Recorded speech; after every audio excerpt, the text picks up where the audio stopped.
we've got Community in Action, Grassroots with Purpose is the stream that's going on here this afternoon.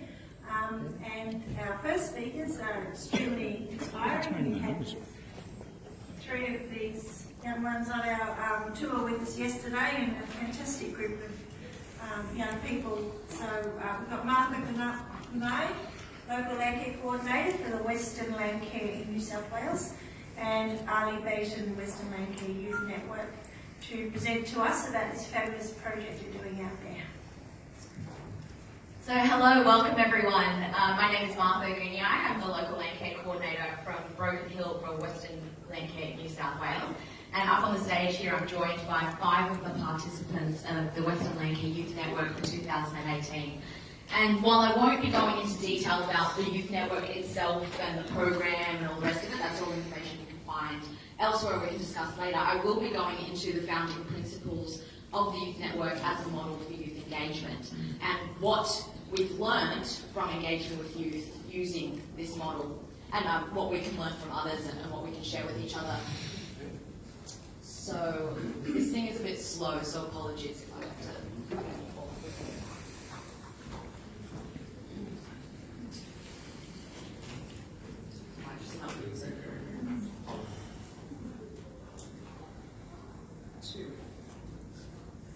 Excellent. Wonderful. So just to give a bit of context about the region and the space that we're operating in, Western Landcare New South Wales covers that green section of New South Wales. That's about 40% of the state. And within that 40%, I cover the western region, which is that top right-hand corner. And then I have Henry here, who's in Baronga, he's the other coordinator, and our other coordinator, Sonia, who's hiding at the back, and she's based in Gouniai. And so between the 3 of us, we cover this 40% region through the local Landcare Coordinator Initiative. So through this initiative, we started to notice and begin to read the reality of regional and rural New South Wales. And I think it's a similar reality that you'd notice in a lot of other places, whether they're urban or rural settings as well. But in this setting specifically, and especially based out of Broken Hill, when I was looking at the question of youth and how youth are engaged in our environment, there were a few things that really stood out. Number one, we're already in a regional and remote setting. So our next closest city is Adelaide, 500 kilometres away. But from Broken Hill to any other city is 300 kilometres to Mildura. So already we're quite isolated. Our closest neighbours are all towns of about 18 to 500 people. Next, we don't have any university campuses accessible to us. So if a young person wants to attend university, they have to leave the area. And this is a massive problem with losing our young people from rural areas. Next, we have TAFE campus. It doesn't offer any ag or environmental subjects. Agriculture is our largest employer in Broken Hill. Although mining is technically our largest economic driver, it employs less than agriculture does. You can't get agricultural training in Broken Hill or in any of the surrounding areas. So this was another thing that I realised is a huge issue in our area. Next, we don't have many high schools. In Broken Hill there are two mainstream high schools. The next high school is in Gouniai, in a smaller Indigenous town of about 400 people. It's a central school, so it does primary to year 12. And in Menindee, a small town of about 300 people, is also a central school, kindergarten to year 12. And that's it. So even those who live out on stations, who go to School of the Year in primary school, do not attend high schools in the region. Often they'll go away for boarding school, and then and then they'll also, and then they just won't come back. They go away for boarding school and then they stay away for university, and then the chances of them coming back diminish because of that. Next, I've been involved in youth engagement in Broken Hill since I moved there, and youth engagement around the world for many years.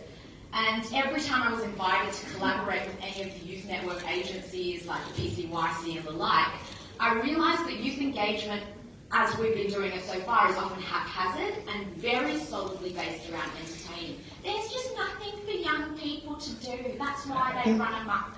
Because apparently if you're just unentertained, you're inherently going to be bad. And this is what I noticed from the older generation's understanding of how to connect with youth, is just keep them entertained and they won't do bad things. And this really frustrated me as well. So as I work in, oh, that's not the line. Yes. So I work in sustainable agriculture. This is the core purpose of Western Landcare. And so I have this other area of expertise that I was also working with. So youth engagement on one side, and then I'm working with our landholders. First of all, most of the landholders in our area, a lot of them are generational farmers. Their properties have passed on through generations. There's no avenue to enter into from if you're not already connected with the station family. So there are very few avenues to enter into from. Next is the generational gap. There are a lot of landholders whose children don't want to run the station. They've found lives in the cities and they don't want to come back and live isolated and remote and run a station on their own. So we're talking about large acre properties as well. This is grazing territory, so mostly sheep, wool, and cattle. So the area that I work in, further south we have some cropping, but where I am, this is broad acre grazing. So there is some goat and stuff as well. So there's this generational gap. We have these older farmers and then no one, down the lower end of the age spectrum. This disconnect between townies and station people, they're very two different sorts. And our skilled labour comes from away. This is a very Broken Hill terminology. You're either from Broken Hill or you're from away. Nowhere else exists in the world. So I've been in Broken Hill for 3.5 years and I'm not considered from Broken Hill. I'm from away. And I'm from the real Big Smoke, from Sydney. And people who live around Broken Hill call Broken Hill the Big Smoke. Anyway, it's really cute. So we rely on a lot of skilled labour from away. So, for example, last year when I ran the youth network and I wanted to get a chainsaw trainer to do a ticket in chainsaws, I had to bring a trainer up from Melbourne because there's no one local to us skilled who can provide training and expertise. There's also no local pest control. So we bring our weed sprayers from away and everyone hates them because they do a bad job. And they're all like, we want local weed sprayers, we want this, we want that. So even in terms of agriculture, most of our labour comes from away. We have fly-in, fly-out miners, fly-in, fly-out health professionals, fly-in, fly-out social workers, fly-in, fly-out lawyers. You try and get a flight from Sydney to Broken Hill on a Monday morning and it will be booked out with all of the fly-in, fly-out. So we don't have a lot of services from where we are. So at the intersection of these two issues, I realised that something needs to be done. And what that something is that needs to be done formed the Western Landcare Youth Network. It was a space, the idea of it was a space for young people to be mentored by that older generation of landholders to develop that local skill set and expertise while building their personal capacities. So the program itself works through monthly workshops, and those workshops are based around different areas of agriculture and the environment. The formal training through TAFE and other training providers, community service, so being an active part of changing their communities and transforming their communities, mentorship, so being accompanied, that kind of walking together, and work experience, so allowing them to exit the program feeling like they are ready to take on their role in this world. And their role in this world is the future land takers. They are our future inheritors of the world. I am going to try now to play this video because it's really cute. It's this one. Apologies, this is a little bit messy here, so a huge apologies. Number one, if this is not the right video. Number two, if it's all a bit awkward. Oh, it's playing here and not there. Excellent. Normally I'm really good at computer.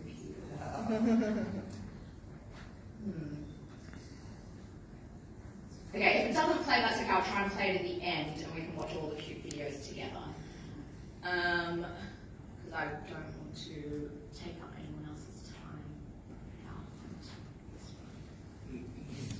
Yeah, okay, excellent. Alright, so we'll watch cute videos at the end.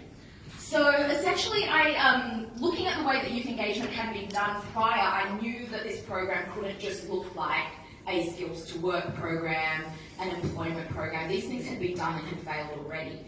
So I had to look at how do we create a youth program that addresses the issues and the holes and the gaps in youth engagement that had already existed. So there were 3 pillars I based the program on. The first pillar is learn. So undertake the skills training in ag and natural resource management and the environment. So that's the learn component. The second is develop. So develop your personal capacity, developing as a human being, developing your moral compass. So that was the develop capacity. And the third had to be contribute. Because if service is not at the center of what we're doing, it is so easy to be bought out by greed, corruption, materialism, all the things that have led our world to become what it is now. So we need to create an opportunity for it to transform a new generation of youth who will take over and inherit our world and do it differently to what we've done, because what we've done clearly hasn't left us in a great position. So these were the 3 core areas of the program that I knew needed to be addressed. And I'm going to quote now from the Baha'i international community. So my background is from the Baha'i Faith, and this is the methodology for youth engagement from the Baha'i community. And we all have agency, and none of our decisions are without consequences. And I just thought of that, and like this idea that it's not up to just the ones that show leadership potential. It's not up to just the ones that talk really well, or just the ones that are extrovert. We all have agency. And so that really stuck with me as well, to think about how do we create an environment conducive to allowing every young person to fulfill their own capacities. And this document that I got that from is really fantastic.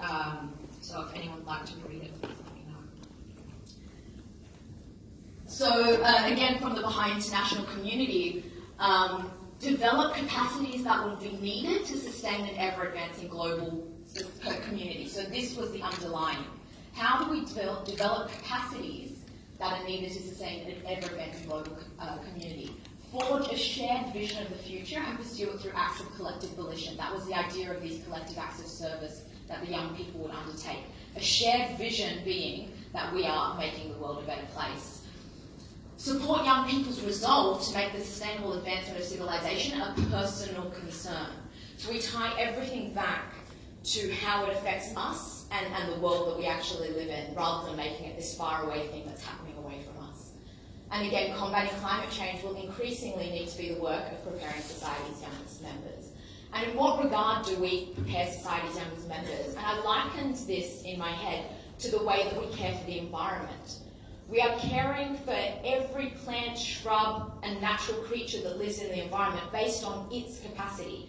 If we treated our young people the way in a way that was blanket, and we did that with our natural environment, and we said that a plant fulfills its capacity by how tall it grows, then we completely disregard the act of all of the native grasses whose roots grow deep into our soil systems and don't grow so far up above.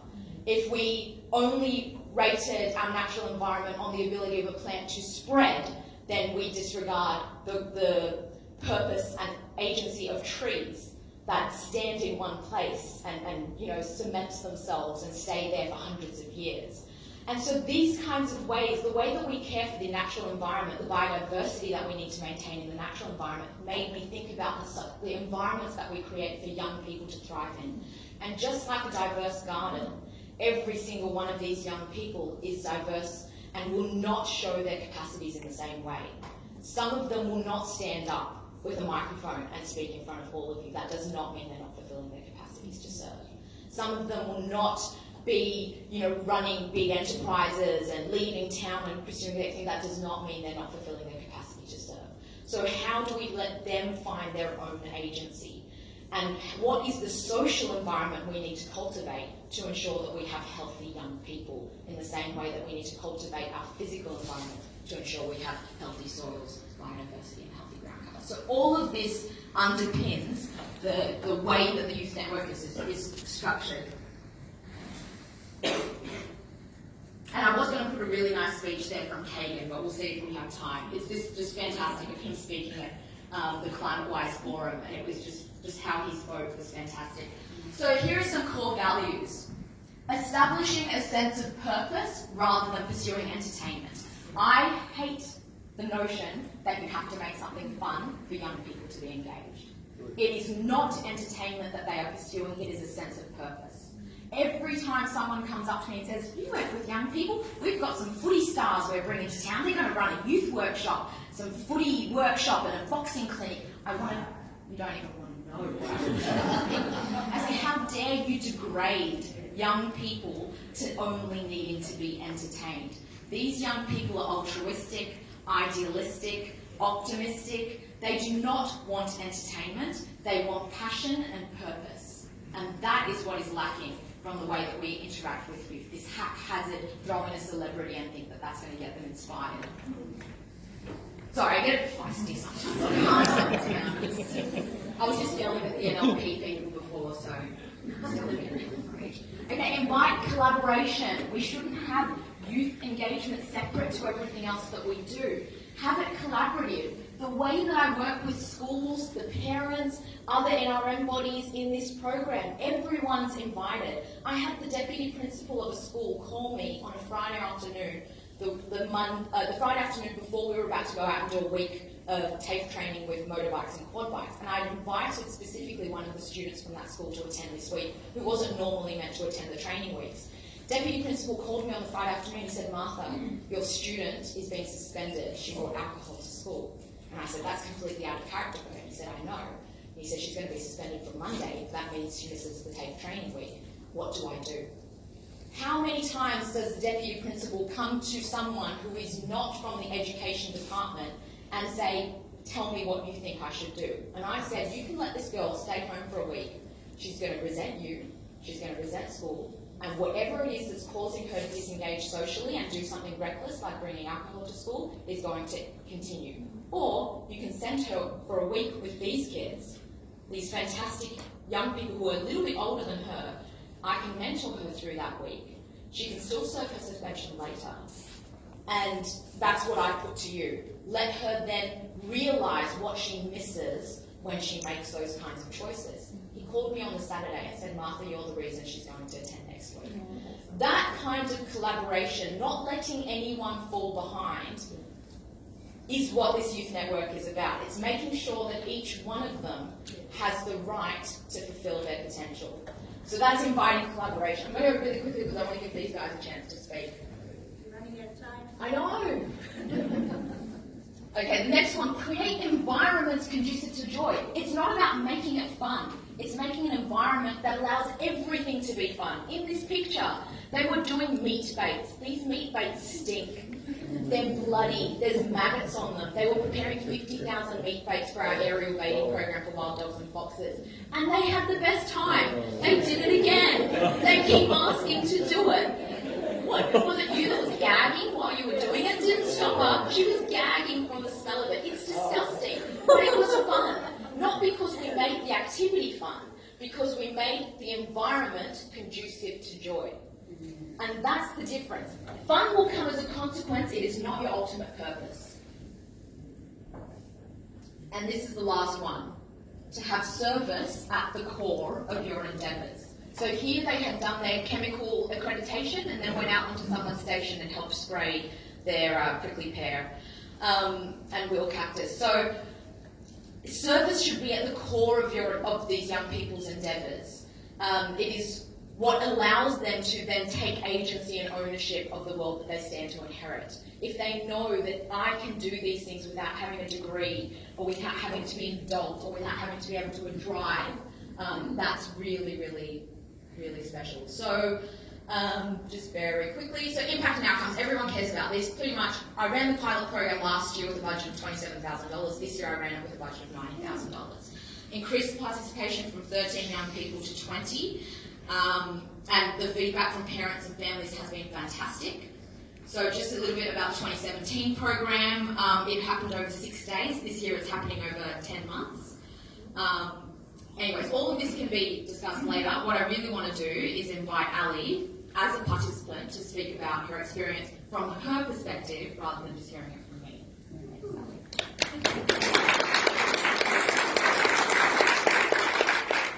I think you could ask any of us what the youth network means to us, and most of the time we will resort to just listing the things that we've done and the different activities that we've been involved in.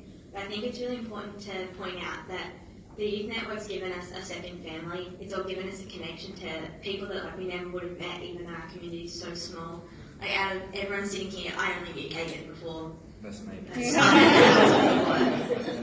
So I think it's important to point out that it really isn't like what we've been doing that makes it entertaining. It's the people that you put around you, and it's created an environment where we're all allowed to just be ourselves and we're all interested in similar things. So you're finding people that you can connect with on a level, and then you find out their life stories, and that helps you with like your own challenges in life. And I feel like that's a really important thing when we talk about the youth network. It doesn't come up very often, but it is a family, and it does create a second community within the community we're already living in that's already so close and tight knit. I just think that's a really important thing.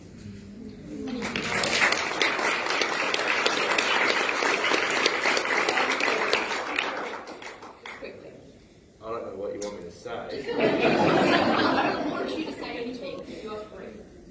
Well, I don't know. I guess they really summed it up real well, and personally I think there should be more stuff like this going around Australia. Like, through this program, I've already been offered a job with people. I've been asked to go out and help with different stations and go out, and like without this program I don't think I would have gone out and done anything like this, you know. I don't think I would have been offered any of these positions that I've been offered. I wouldn't go out and meet all different people, and all people not just from Broken Hill but from the surrounding areas, and find out what we can do to go and help them and be part of what they do and learn from them. And can I just shout out to these guys? They fundraised for themselves to get them to this conference.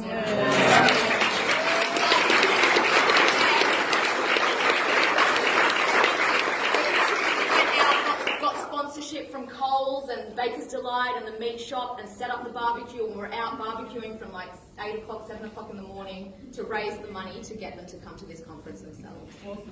Yeah. Thank you so I'm much. going to have to line that up, and that's damn hard. Yeah. Sorry. I'll leave it back where I belong. Thank you very much. You're really inspirational.